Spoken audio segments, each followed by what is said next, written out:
Most design system dies in first year. Today I'll show you why and how to build one that actually works. Hi, I'm Ritesh, a product designer, and I'm kicking off a new series that help you to master a design system. Let me tell you about real project. At Juno we had drive, mail, camera and message. All are connected under a one brand.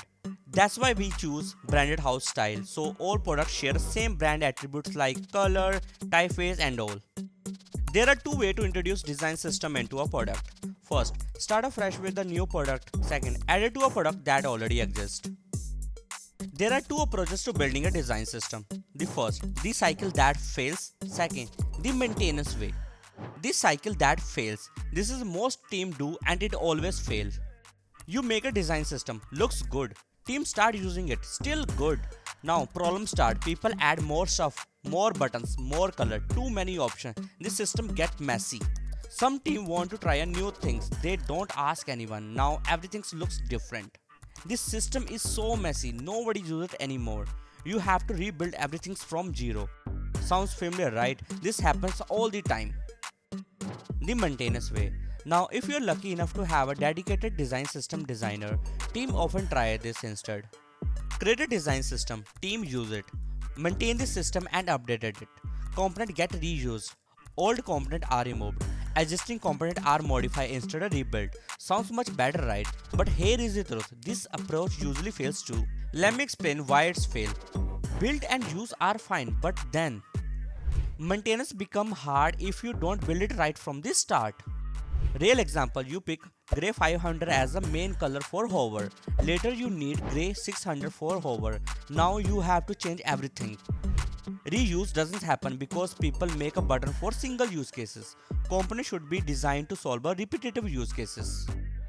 Delete old stuff, get skipped. Team keep everything, even the zung.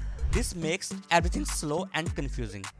Update doesn't happen. Instead of fixing what you have, people rebuild from scratch. Totally waste of time.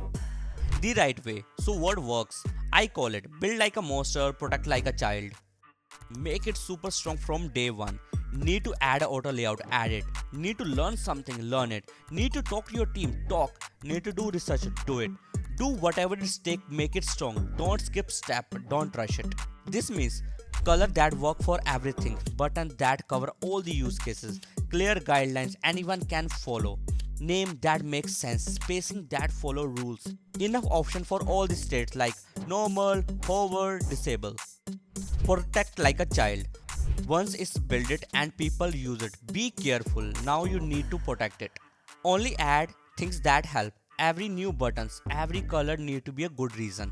Watch for risk. Some people want to try a new trend just because they are cool. Be careful. Before adding new thing, ask this. Will we use this how many times? Does this match what already we have? Can we use something that already exists? Will this make things harder later? Protect the system so it stay clean and strong. Here what to remember. Build strong. Spend time making it right from the start. Use smart. Only add what you really need. Keep it clean, check it often and delete old stuff. Protect it, don't let get messy. A design system isn't a one thing, it's alive, needs care. If you're building a design system now, don't make this mistake. Build like a monster, protect like a child.